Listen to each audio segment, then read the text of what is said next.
Nantinya terserah hasilnya apa, yang jelas kita tunggu itu. Ya.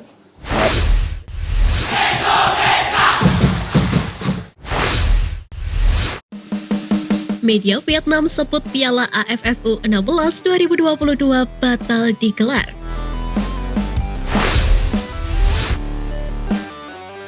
Sebagai salah satu rival terpanas timnas Indonesia, media Vietnam tak henti-hentinya membuat spekulasi di luar nalar tentang Indonesia.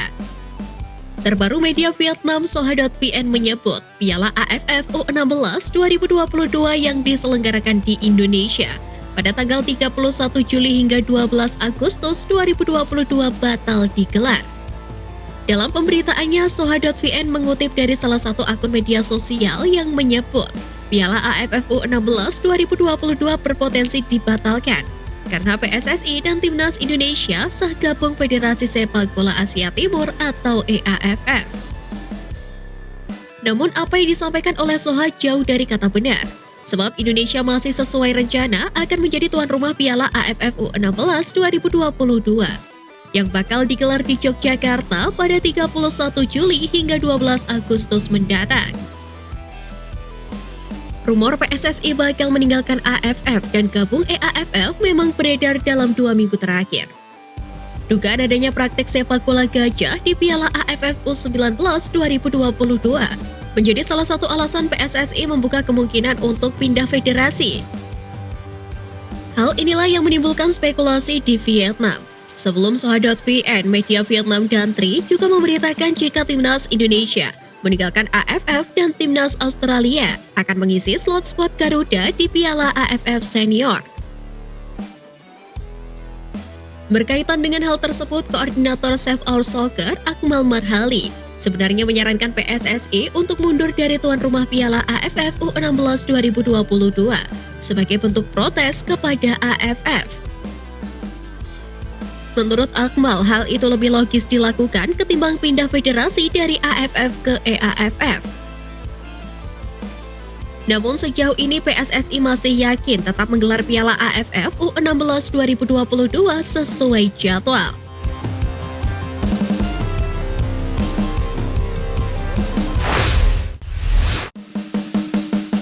Ketum PSSI kirim Sekjen Yunus Nusi bertemu anggota AFF dan AFC.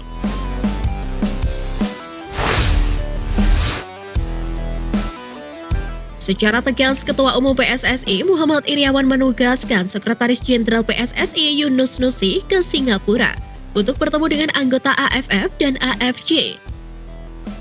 Iwan Bule menegaskan Yunus Nusi terbang ke Singapura untuk misi rahasia yang tidak bisa dijelaskan. Namun banyak yang beranggapan bahwa hal tersebut berkaitan dengan protes yang dilayangkan PSSI kepada AFF terkait dugaan sepak bola gajah dan juga proses kepindahan Timnas Indonesia ke EAFF. Kemarin Piala AFF U19 2022 kita dirugikan klasmen mini head to head. Kalau bisa cari lagi regulasi yang lain supaya tidak ada celah lagi. Itu yang saya inginkan Sekjen kemarin ke sana. Ucap Iwan Bule. Regulasi yang dimaksud adalah ketentuan di Piala AFF U19 2022. Dalam regulasi AFF disebutkan jika ada 2 atau 3 tim yang nilainya sama, klasmen ditentukan dari produktivitas antara tim bersangkutan. Saat ini PSSI diketahui telah mendesak AFF untuk segera merespon protes yang telah dilayangkan. Atas dasar itu, PSSI pun tampak semakin serius untuk mewujudkan rencana pindah ke EAFF.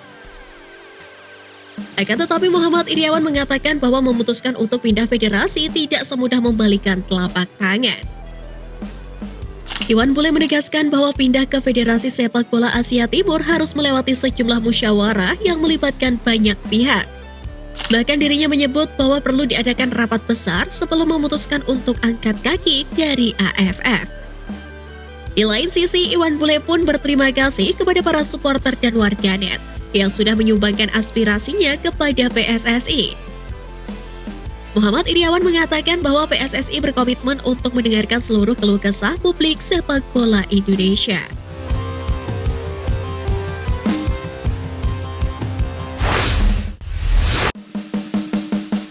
PSSI tanggapi keluhan Sintayong terhadap klub Liga 1.